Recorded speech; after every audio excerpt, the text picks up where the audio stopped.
Hey everyone, today we're talking about something most people never say out loud, that sick tension in your chest when you see their face, hear their name, or remember what they did. You say you hate them, you say they hurt you, but deep down, something doesn't sit right with that story. Because if you're honest, you're not just angry at them, you're angry at yourself. For what you let happen, for what you ignored, for how long you stayed. It's not always loud. Sometimes it's just a subtle tightening in your jaw, a memory that ruins your whole day, a fake smile you've trained yourself to wear. And behind all of it is you, still standing where you swore you'd never be again. You carry the wound, but you also carry the silence that kept it alive. They didn't take your power. You gave it up one small compromise at a time. And now you walk through life like a ghost of who you could have been if you had just stood up for you. But how do you even say that out loud? How do you admit that the person you resent most is the version of you who stayed quiet? We live in a world that loves the clean narrative: good guy, bad guy, hero, villain. You were hurt, so they must be the monster. But the truth, it's more complicated than that.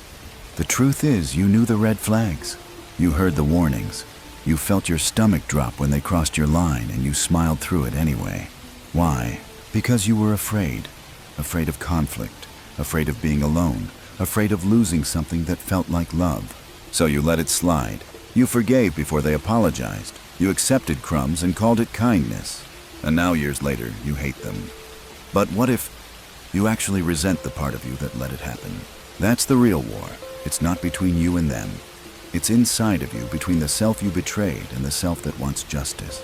And if you think silence is weakness, maybe you've never heard it scream. So before you get too comfortable, like the video and subscribe. But only if you really enjoy what I do here. Let me know where you're tuning in from and what time it is over there. Now turn off the lights. Maybe turn on a fan for some soft background noise. And let's begin today's journey together. You didn't wake up one day and decide to resent them. It built up slowly, one swallowed truth at a time. They crossed the line, but you redrew it. They said something cruel and you laughed it off. They forgot your birthday and you said it didn't matter. But it did. It always did. You betrayed yourself in small, polite ways. Ways no one else saw. Ways that made you easier to be around, but harder to live with. You didn't explode. You eroded. And what's worse, you thought that was strength. You thought being understanding was the high road. But maybe it was just fear with a nice name. You knew what you needed. You just didn't think you deserved to ask for it. Because somewhere along the way, you learned that love meant sacrifice. And you assumed the more you gave up, the more they would stay. You confused being loved with being tolerated. You confused silence with safety. And now your chest is a locked room full of unsaid things. You carry that weight like armor, but it's cutting into your skin. Here's the thing, no one wants to admit resentment is often the child of self-abandonment. It's not just about what they did. It's about what you allowed, what you tolerated to keep the peace, what you endured just to avoid being left. You wanted to be chosen, so you chose them over and over, even when they didn't choose you back. But the truth is, they didn't betray you first. You did. By editing yourself to be easier to love. By dimming your light to make them feel big. By pretending things were okay when they weren't. And now, every time you see them, you're reminded of how small you made yourself just to fit their world. That sting in your gut, that's not hate. It's grief. Grief for all the parts of you that you silenced just to keep a seat at their table. But you don't live there anymore. And maybe it's time to come back home to the you who said no before she learned to say it's fine. You can't heal by blaming them forever. At some point, you have to grieve the person you became, just to survive what felt like love. You flinch when they speak, not because their words are new, but because you've already heard them before. Inside your own head, you think you hate their tone, their sarcasm, their criticism. But if you're honest, it sounds eerily familiar. They just gave a voice to the self-doubt you've lived with for years. You didn't start hating yourself when they entered the picture. They just confirmed what you already feared, that you're not enough, that you're too much, that you always mess it up. When they called you lazy, your inner critic nodded. When they made you feel needy, your shame agreed. You're not fighting them. You're fighting the echo of every time you told yourself, I'm not worth it. It's hard to admit, but you chose them not because they were kind, but because they fit the shape of your wound. You thought love would heal it, but love built on familiar pain doesn't save you. It repeats you. You weren't drawn to them because they saw you. You were drawn to them because they made your brokenness feel normal. They didn't create your insecurities, they just lived inside them. And now every argument feels like déjà vu, not because it's happening again, but because you've lived it for so long in your mind. You thought leaving them would fix it. And maybe it helped, but the voice stayed. The judgment didn't disappear, it just changed clothes. Here's what healing looks like, not silencing their voice, but replacing your own. You don't heal by proving them wrong. You heal by no longer needing their opinion to define your worth. You start to notice the shift when you say, I made a mistake instead of I'm a mistake. When you hear yourself think they were wrong instead of I must be broken. Because the goal isn't to win the argument in your head, it's to stop believing it's true in the first place. You don't need louder comebacks. You need quieter truth. You need to say, that wasn't love. That was control. That wasn't feedback. That was projection. That wasn't my voice. That was theirs. And then you breathe. Because you're not crazy for being hurt. You're not weak for needing time. And you're not wrong for finally wanting peace. That voice in your head doesn't get the final say. Not anymore. You didn't choose to be weak. You chose to survive. And in that choice, you learned to shrink. You learned that being easygoing made you easier to love. That staying quiet kept the peace. That needing less made you more likable. You called it love, but it was survival in disguise. You started folding yourself into shapes that fit their comfort. You let things go. You let yourself go. You wanted connection, but instead you became a container for their needs and a stranger to your own. You used to be bold. You used to laugh louder, feel deeper, ask for more. But over time, you chipped away at those parts. Not because they told you to, because love felt fragile, and you were scared that being fully yourself would break it. So you made yourself small, gentle, manageable. You flinched at your own desires. You bit your tongue when it mattered most. You wore a version of yourself that didn't scare them even if it suffocated you. And here's the hardest truth to swallow. They didn't force you to do it. You thought that being chosen required sacrifice. So you offered yourself up piece by piece and called it devotion. But love that requires your silence isn't love. It's performance. And you deserve more than applause for being so understanding. You deserve to be known even when your truth is inconvenient. It's easy to say they took advantage. And maybe they did. But you also played your part. You let their comfort become more important than your truth. And that's why the resentment burns. Because you know deep down you edited yourself out of your own story. You look in the mirror and the person staring back isn't the you that once dreamed, once demanded, once felt fully alive. But here's the good news. If you could shrink for love, you can also expand for healing. You don't need to stay small to be safe. You don't need to disappear to be loved. You are allowed to take up space, to have needs, to speak up and still be worthy of care. The right love will never require your erasure. So start growing back into yourself. Slowly, stubbornly, unapologetically. You were never too much. You were just in the wrong room. You kept smiling, even when it hurt. Even when your stomach turned, your chest tightened, and every instinct screamed, this is not okay. But you smiled? Because that's what kind people do, right? You were polite, gracious, forgiving. You gave second chances, and thirds, and fifths. You convinced yourself that compassion meant endurance, that if you just loved harder, they would finally become who you needed them to be. So you stayed kind, even as it broke you. And deep down, a seed of resentment began to grow. Because kindness, when it's performative, isn't kindness at all. It's fear. Fear of being disliked. Fear of being alone. Fear of being seen as difficult. You gave them every soft part of you, and when they didn't notice, you got angry. Not just at them, but at yourself. Because the truth is, you weren't being kind. You were hoping that if you played it safe enough, if you were agreeable enough, you'd finally be loved the way you needed. You tolerated disrespect not because you didn't see it, but because you didn't think you were allowed to respond. So you smiled. You said it's fine. You said I understand. But what you really meant was please don't leave. And now every nice thing you did feels bitter. Because you weren't being you. You were being who you thought they wanted. You bent so far backward you forgot what it felt like to stand. And the irony, all that effort, and they still didn't stay. Or if they did, they stayed for the version of you that never said no. You didn't fail. You just got tired of performing, and maybe now it's time to take off the mask. Kindness is not submission. Compassion does not mean compliance. You can be soft and still have boundaries. You can forgive and still walk away. You can be loving and still choose yourself. You are not here to earn your worth through self-sacrifice. You are not here to prove your value by enduring pain in silence. That bitterness you feel, it's your soul demanding truth. So stop smiling through what breaks you. Start honoring what you feel. You don't need to be liked by them. You need to be loved by you. It started small. A passive-aggressive comment, a broken promise, an apology that felt hollow. You felt the discomfort. You heard that voice inside say, "This isn't right." But you pushed it down. You told yourself they didn't mean it, that it was just a bad day, that if you brought it up, you'd seem dramatic. So you let it slide. And then it happened again and again, until letting it slide became the new normal. You taught them how to treat you by what you tolerated. You told yourself you were being the bigger person, that you were choosing peace. But there's no peace in pretending. There's just paralysis. Because every time you swallowed your truth, you gave them permission to cross a boundary. And eventually they stopped even noticing where the lines were. But you did.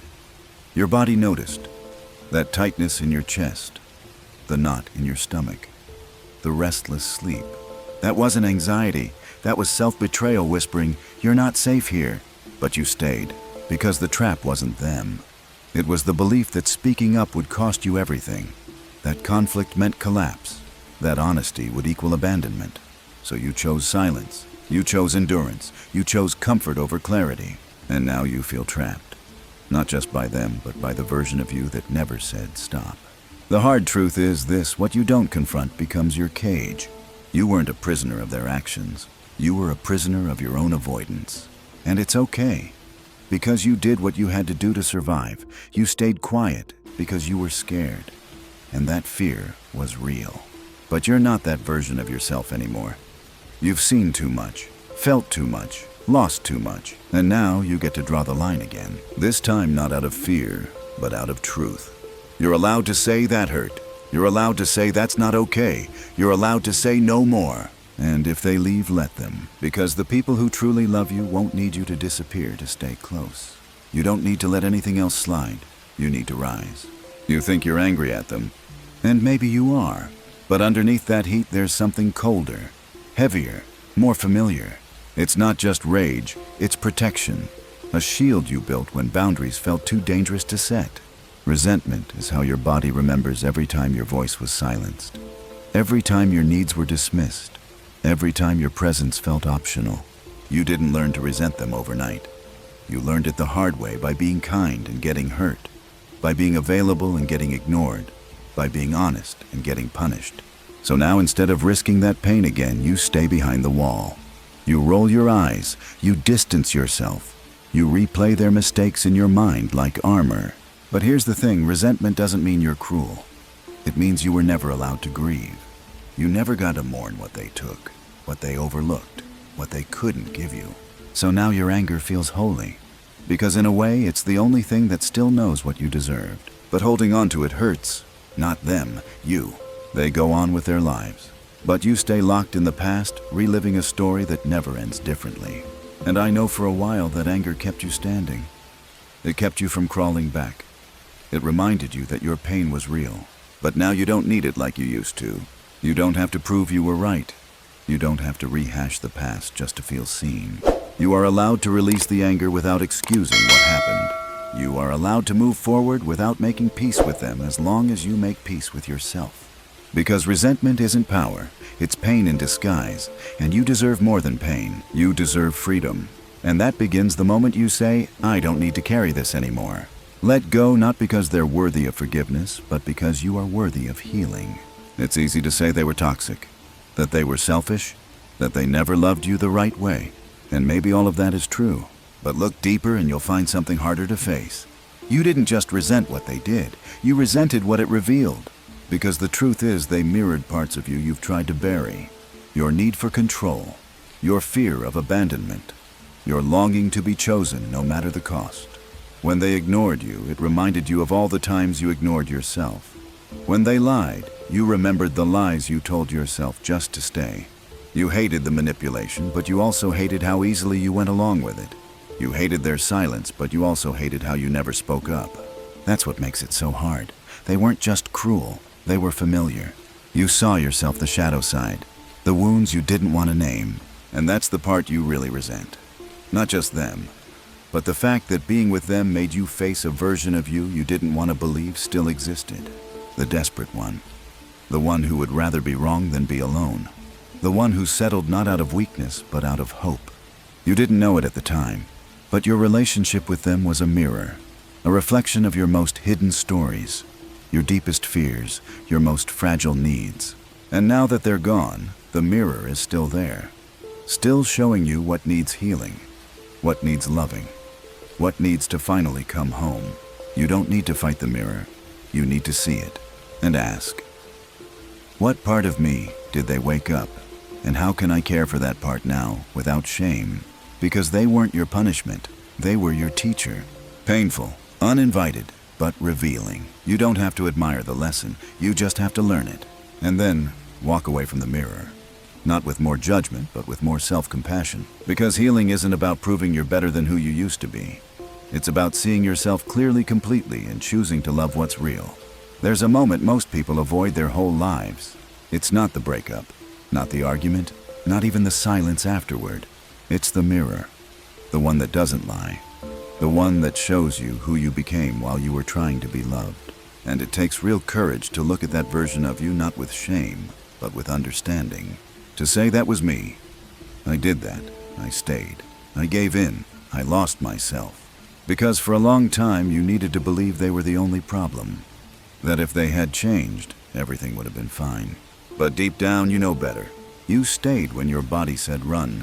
You smiled when your soul said scream. You made excuses for them, but the one you really lied to was yourself. That doesn't make you weak. It makes you human. You wanted love. You wanted safety. You wanted to matter to someone so badly that you tolerated things you swore you never would. You gave parts of yourself away like bargaining chips, hoping the payout would be peace. But it wasn't. And now you carry the memory of who you had to become just to be loved by someone who never really saw you. The reflection hurts, but it's also the beginning of freedom. Because once you can face the you who stayed, the you who performed, the you who begged, you can forgive them. Not excuse, not justify, just forgive because they didn't know better. And now you do. You don't have to hate who you were to become who you are. You just have to decide that you're not going back. Not to them, not to that version of you, not to a love that required your silence. You get to set a new standard. You get to say, I love myself too much to disappear again. And that's the real victory. Not moving on quickly, not pretending you're unaffected, but facing yourself fully and choosing to come home. You don't need another apology. You don't need their closure. You just need one thing: to stand in the mirror and finally say, I forgive you for all the times you didn't know how to protect me. But I've got it from here.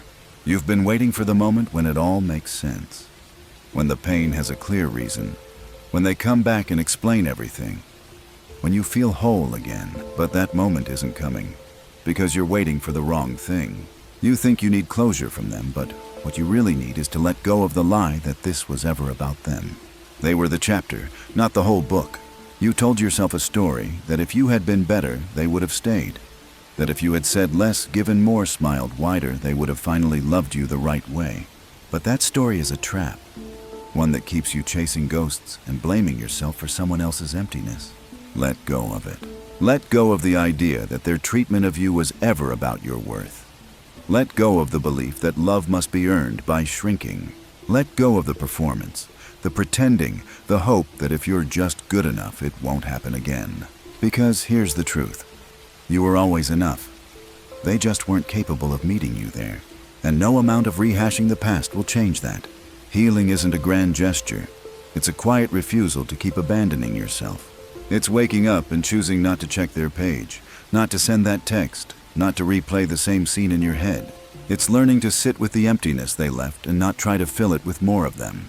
You don't need closure. You need truth. And the truth is, you're free. Not because they said sorry, not because they made it right, but because you finally decided to stop proving your worth to people who need you to be broken. Let go not of the memory, you'll carry that, but let go of the guilt. Let go of the shame. Let go of the version of you that thought pain was the price of love. You are not hard to love. You were just trying to love people who didn't know how to receive it. So exhale. You made it. Not perfect, not polished, but honest. And that's the most powerful thing you'll ever be. So here you are. Not broken, just honest for the first time in a long time. You've walked through the fire of your own silence. You've stood in front of the mirror and didn't look away. You've named the parts of yourself that were hard to love, and you didn't abandon them this time. That's healing, not erasing the past, but holding it gently and saying you didn't know any better, but now you do. You don't need to rush forward. You don't need to have it all figured out. You just need to keep choosing you one small decision at a time. And if the resentment rises again, meet it with compassion. Not because it's right, but because it's a reminder of where you once betrayed your own voice. This isn't about them anymore. This is about your return to your needs, to your truth, to your power. Let it be slow. Let it be real. Let it be yours. Because the version of you who had to survive by disappearing deserves to finally be seen. That's all for now. The rest is yours to feel.